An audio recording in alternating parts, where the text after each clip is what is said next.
నమస్కారం సార్. నమస్తే అమ్మా. కల్వకుంట్ల కవిత గారు తెలియని వాళ్ళంటే ఎవరు ఉండరు.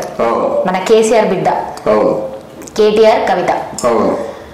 అయితే ఇప్పుడు బండి సంజయ్ అని అంటున్నారు, కవిత కేటీఆర్ జైలుకి వెళ్ళడం ఖాయం అంటున్నారు బండి సంజయ్. ఇట్లా విమర్శలు వస్తున్నాయి. మరి దీనికి మీ సమాధానం ఏంటి సార్? అంటే నేరం చేసేవాళ్ళు ఎవరైనా ఖచ్చితంగా జైలుకి వెళ్ళవలసిందే. కేసీఆర్ ఎంతవరకు జైలుకి వెళ్తాడో మనం ముందు కూడా చెప్పలేము, కానీ కవిత మాత్రం తప్పకుండా జైలుకి వెళ్ళాలి. ఎందుకంటే ఒక రాష్ట్ర ముఖ్యమంత్రి జైలుకి వెళ్ళేది అది అంత తొందరగా అయ్యే పని కాదు. కానీ కల్వకుంట్ల కవిత మాత్రం తప్పకుండా జైలుకి వెళ్తుంది. ఎందుకంటే లిక్కర్ స్కామ్ మామూలు స్కామ్ కాదు, చాలా సివియర్ స్కామ్. ఆల్మోస్ట్ 8,000 కోట్ల రూపాయలకేమో లిక్కర్ స్కామ్ చేసింది. ఆవిడకి ఏమీ లేకపోతే తెలంగాణ జాగృతి అనేటి ఒక సంస్థ అప్పచెప్పారు. అప్పుడు జాగృతిలో 100, 200, 1000 ఇలా చందాలు పోగేసుకునేవారు అన్నమాట. అప్పుడు ఆవిడ డబ్బులున్నాయి కావు. ఆ రోజు ఇంటర్వ్యూ అయినట్టయితే ఆ ఇంటర్వ్యూలో కవిత చెప్పినట్టు మాటలు విన్నాం.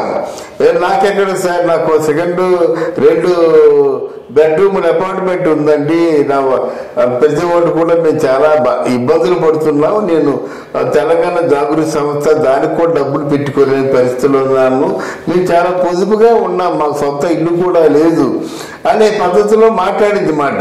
మొన్నేం మాట్లాడింది, అది భలేవారండి. ఏంటమ్మా మీ తాలూకు చేతికి ఒక 8 లక్షల రూపాయలు వాచి ఉంది కదా, ఎక్కడి నుంచి వచ్చిందమ్మా అని ఒక ఛానల్ ప్రత్యేక అంటే ప్రైవేట్ ఛానల్ అడిగితే బలవరనే మా ఆయన కొని ఇచ్చారని చెప్పింది మాట. మరి ఈ ఒక 7 సంవత్సరాల్లోనూ లక్షల రూపాయలు విలువ చేసేటువంటి బిల్డింగ్లు ఎలాగొచ్చాయి, కోట్ల రూపాయలు విలువ చేసేటువంటి ల్యాండ్స్ ఎలాగొచ్చాయి. అందువల్ల ఇదంతా అది లోగుట్టు పెరుమాళ్ళకే ఎరుకమాట. అది వాళ్ళు కొంచెం జాగ్రత్త పడితే బాగుంటుంది. ఇన్ని 100 కోట్ల రూపాయలు, ఇన్ని 1000 కోట్ల రూపాయలు కవితకి ఎలాగొచ్చాయో సమాధానం చెప్పగలరా? అప్పుడేమో అది రూపాయి లేదని చెప్పావు, ఇప్పుడేమో భలేవారం ఆయన బ్రహ్మాండంగా సంపాదిస్తున్నాడు అని చెప్పావు. మీ ఆయన చేసే పని ఏంటో, నువ్వు చేసే పని ఏంటో, మీకు వచ్చే ఆదాయం ఏంటో, మీరు ఎమ్మెల్యే కానీ ఎంపీ కానీ నిలబడినప్పుడు మీ అఫిడవిట్లో ఎంత అమౌంట్ ఉందో అది మీ ఒక్కరికే తెలిసి ఉండాలి, అంతేగాని మాకు తెలియదు కదా. అందువల్ల కవితని తప్పనిసరిగా అన్ని విధాలా దొరికిపోయింది, వెళ్ళాలి, జైల్లో కూర్చోవాలి, తర్వాత ఏదో ఇన్ఫ్లుయెన్స్ చేయించుకొని మనిషిని బెదిరించుకుంటాడు, ఇప్పించుకుంటాడు. కవిత మాత్రం డెఫినెట్గా జైలుకి వెళ్ళడం ఖాయం కాదు సార్. ఇప్పుడు జైలుకి వెళ్ళడం అంటే ఒక 1 డే జైలు ఉంటే అంటే సమన్యాయం అయిపోతుందా? అంటే ఇంత స్కామ్ చేసి ఇంత దోచుకుంది కదా ప్రజల నుంచి, మరి ఇతన్ని జైల్లో పెట్టడమే, మొత్తానికి జైల్లో పెట్టడమే న్యాయం అంటారా, లేదు వెళ్ళి బెయిల్ మీద బయటకు రావడం కరెక్ట్ అంటారా?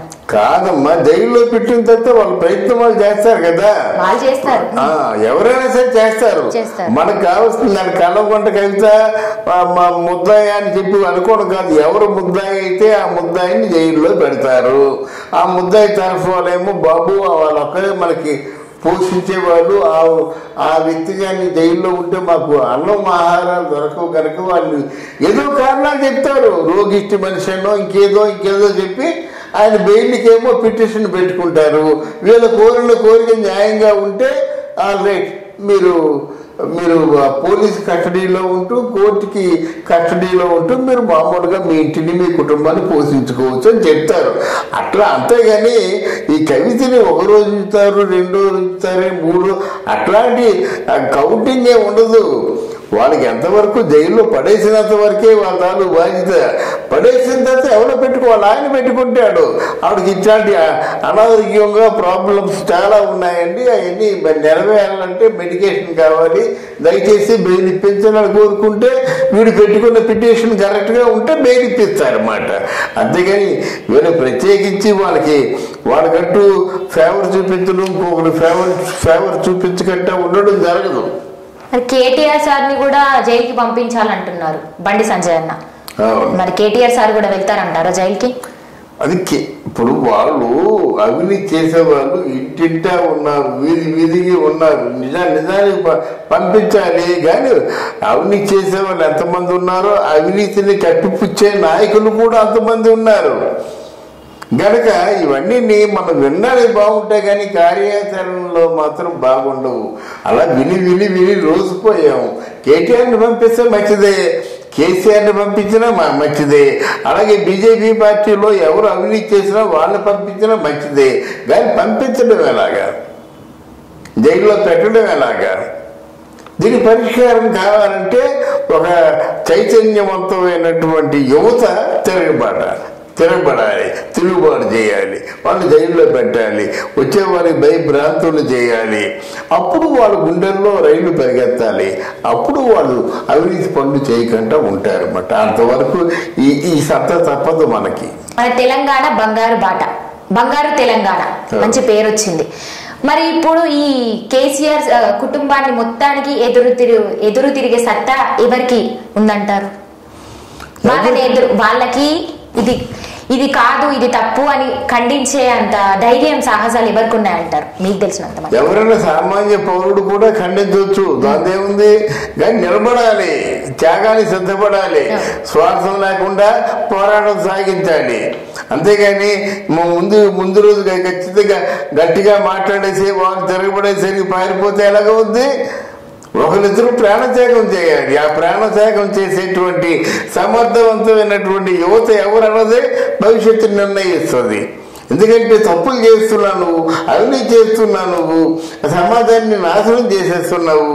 మరి నీలాంటి వాడు ఉండి మాకెందుకు పోతే మాకెందుకు కావాలి, నీలాంటి వాడు నేరు పారేయాలి అనేటువంటి ఎవరికి ఆ ఫోర్స్ ఉంటుంది? యువతులకు, యువకులకు ఉంటుంది. అలాంటి వారు ముందుకు రావాలా. ముందుకు వచ్చినట్టయితే అప్పుడు పరిపాలన చక్కబడుతుంది అన్నమాట. లేకపోతే ఎవరమ్మా అంతా ముసలివాడు ఏమి చేయలేరు. అలాగే వాళ్ళు డబ్బులు సంపాదించే వాళ్ళు ఏం చేయలేరు. ఈ డబ్బులన్నా పదవులన్నా ఇట్లాంటివన్నీ కూడా తీసి పక్కన పెట్టి న్యాయం కోసం పోరాడే వాళ్ళు ఎప్పుడు కూడా ఎవరో ఉన్న వాళ్ళే. వాళ్ళు తిరుగుబాటు చేయాలంటున్నాను నేను. ఇంతవరకు వాళ్ళు చేసిన స్కామ్లు, లిక్కర్ల దాంట్లో కూడా చాలా వాళ్ళు చేసినవి వస్తూ ఉన్నాయి, వాళ్ళ మీద విమర్శలు వస్తున్నాయి ఇప్పుడు మీరు చెప్పినట్టుగా. మరి వాళ్ళకి ఎవరు ఎదుర్కోలేదు అంటే ఎదురు ప్రశ్న ఎవరు ఎందుకు వేయలేదు ఇంతవరకు? అంటే స్కామ్ చేసే వాళ్ళందరికీ మామూలుగా అర్థంలో సినిమాలో చూపించినట్టుగా చూపిస్తూ స్కామ్ చేయరు కదా. స్కామ్ చేసే వాళ్ళు దొరకకుండా స్కామ్ చేస్తారు, వాళ్ళ మీద రాకుండా స్కామ్ చేస్తారు. ఆ స్కాములు పూర్తిగా వాళ్ళు చూడడానికైనా వెతకడానికైనా అందుబాటులో లేకుండా స్కామ్ చేస్తారు. అసలు వాళ్ళు స్కామ్ చేశారో లేదో తెలియకుండా చేస్తారు. అలా అనుకుంటే మనకి ఇప్పుడు లిక్కర్ స్కామ్ బయటపడ్డది కదా సార్. ఇది ఈ లిక్కర్ గురించి ఎందుకు బయటపడింది? ఆ కేసీఆర్కి మన మోదీకి ఇద్దరికి పడత కనుక బయటపడింది. పడితే ఎందుకు బయటపడుతుంది? మరి లిక్కర్ స్కాము ఎవరు కవిత చేసింది, అక్కడ జగన్ భార్య కూడా చేసింది కదా, మరిదెందుకు బయటికి రాలేదు? అదెందుకు కప్పేశారు, ఇదెందుకు విప్పారు? గనక ఇవన్నీ రాజకీయ లబ్ధుల కోసమే స్కాములు బయటపడతాయి కానీ వేరే కారణాలకు కాదు. మరి అక్కడ కూడా బయటపెట్టాలి కదా. భారతీయని, విజయసాయి రెడ్డిని బయట